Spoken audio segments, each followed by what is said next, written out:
we have the box in place. And if you look really, see, you can see the yellow. Yeah.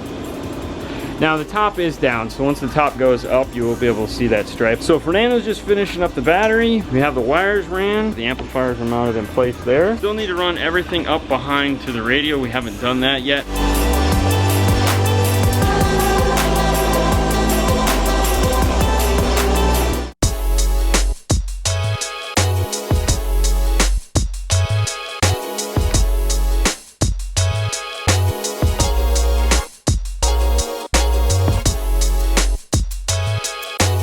Now the reason why I pull the battery out is because there's a giant grommet right down there, which makes it, you know, we drilled the hole, but it does make it easier to drill the hole. So why don't you go feed it from that side and I'll pull it. So you can see that giant grommet right there. So if you're just doing a small wire, you could easily, all right, here we go. Oh. Keep in mind, it is way easier to pull out the battery. Fernando's already made the fuse holder mount, which is this guy right here. So once we get it in, we'll show you a close-up view of that.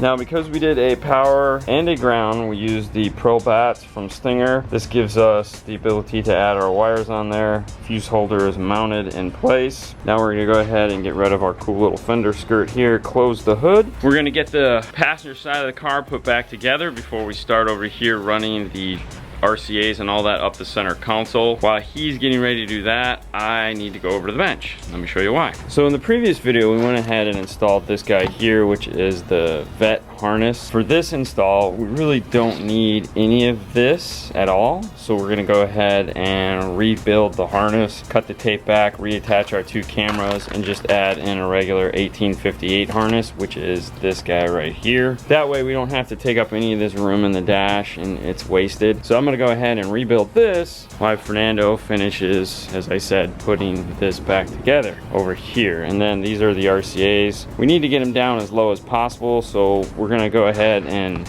pull this seat, at least unscrew it so that we can tilt it out of the way and we can run our RCAs, speaker wire, and all the funness there. So we of course taped the heck out of this thing, so the first thing we want to do is get the tape off and out of the way.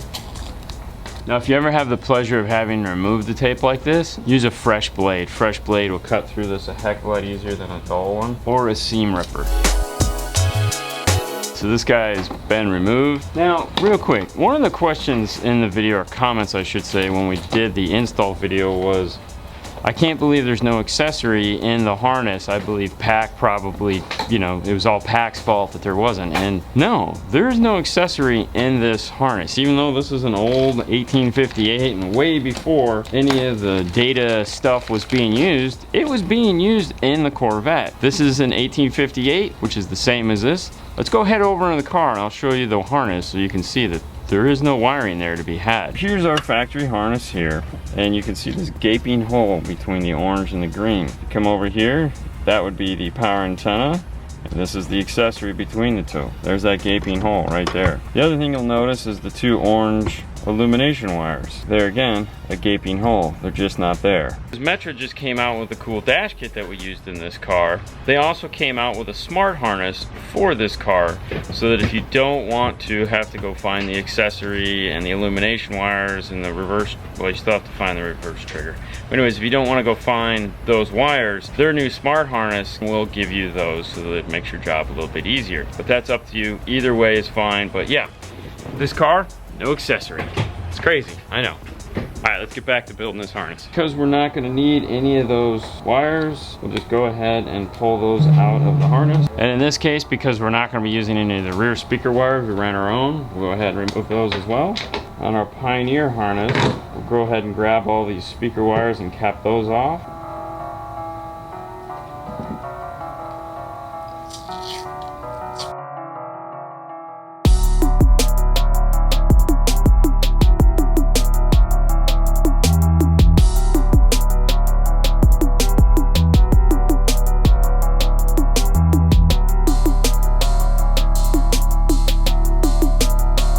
This is our rebuilt harness. We've added a second relay. So we had one relay already attached, which was for the accessory because we tapped an accessory. So we went ahead and added a second relay for remote turn on. These are little micro relays that we steal out of other harnesses that we have that are extra. You could just pick up one of these. This is a normal Bosch style relay. It has 5 pins on it. These two outside ones, 85 and 86, are gonna be your accessory and your ground. 87 is going to be your constant 12 volts that you're gonna use, or whatever source you're using to power the remote turn on. In this case, we typically just use the yellow, which is constant 12 volt. And then 30 is going to be out to the remote turn on. Then 87A is not going to be used. If you want to know more about relays, we do have videos on those. You can check those out. But otherwise, this guy is all set. We're going to go ahead and get this in the car and get us one step closer to buttoning this thing up.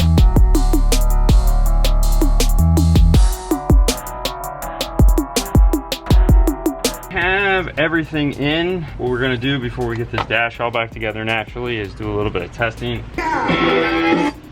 So we have balance and fader left, right, where we want it. And now we want to go ahead and test the polarity, make sure all our speakers are popping the right direction. Now we're all set, back, front, side to side. Sounds like a Coolio song. All right, cool, we can continue on. All right, so one of the cool things about these new T-Series amplifiers is that they have the distortion detectors built into it. They come with this cool disc. Go ahead and we'll slide this in. Now, when you're doing this, there's a couple prerequisites. For one, unplug the speakers. Don't leave the speakers plugged into the amplifiers. Whatever you do, don't leave the speakers plugged in the amplifier. And two, make sure you unplug the bass knob. Don't leave the bass knob plugged in. Those are the most important things. There's 2 steps that you have to this. One is going to be testing the output of the radio into the amplifier, and for that you want to make sure that the gains are turned all the way down, and you're going to turn this up. The second is, once you've done that, then you can move on for your gain overlap dB test, where you do -5, -10, whatever you like there. So there's 2 different clip lights. We're gonna do that. All right, so we have the speakers unplugged for the highs. We have the speaker unplugged for the sub. Now what we're talking about is there's lights here which says in, clip out. So the first one we want to look at is here. So we're going to come here and we're going to grab our EQ and we're going to set it to flat. Yeah, we're going to go ahead and start with the sub amp, which we're going to play track 5, which is 40 hertz 0 dB. All right, so that red light there is telling us we're maxed out. We're going to go ahead and turn it down 1. And at 0 dB, we're also, the input is set pretty much maxed out too, but we're not going to worry about that. We're going to go ahead and set this at -5 dB, which we're going to go to track 9. So now we'll go ahead and give it a little bit of gain.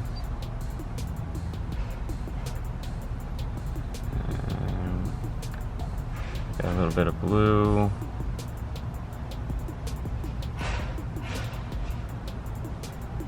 And the flashing is from the camera shutter speed. It's got nothing to do, the light doesn't flash like that. We also have our punch EQ set to halfway up, which is where we want it. Now we're gonna come over here and do the highs amp. We wanna start off with this is at 38 because that's where the sub amp clips, so we know we're not gonna go any higher than 38. So at 38, we don't get an input clip, so we can go ahead and we can adjust the gain up to that input to where we just start to get our blue light. All right, and we'll repeat this onto the rear.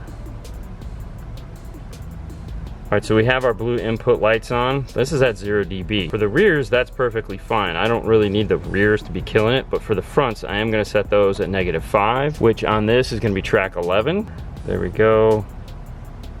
So now what this is doing is this is going to make the fronts louder than the rears, which is okay because they're right here by your head, so you don't need them that loud. In most radios nowadays, they have level control for front, rear, and whatnot, and not just fader, but actual channel level control. We could adjust it there, but with this particular radio, if you disconnect the battery, you lose it all. So it's a lot easier to just do it at the amplifier. Input, output, carburetor full of soot. Wow, Coolio now Sir Mix-a-Lot. Anyways, we have these all set up. We're gonna get this all cleaned up, put the dash back together because we don't have any more testing we need to do, and then we'll do some final tuning and listening. The best part, right? Yeah.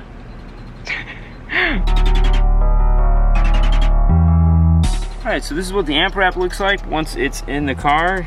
You can see the yellow we put in it there, that little accent to it.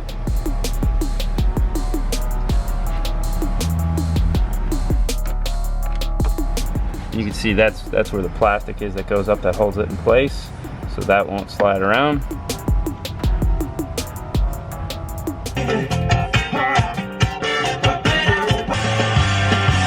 Is that 50 right there? 50 right here. See, 52, no, 57 is right, because if you figure there's about 2 inches into the door and then 3 inches to the center of the head, so we'll take it down to 55. Yeah, so sometimes Pioneer's time alignment is dead on, and other times it's off just a tad. In this case, it was off just a tad, so we went ahead and fixed it. You know, the auto EQ is a good place to start, but it's not 100%. It's just a good place to start. He listens to Rush, so we're gonna start over.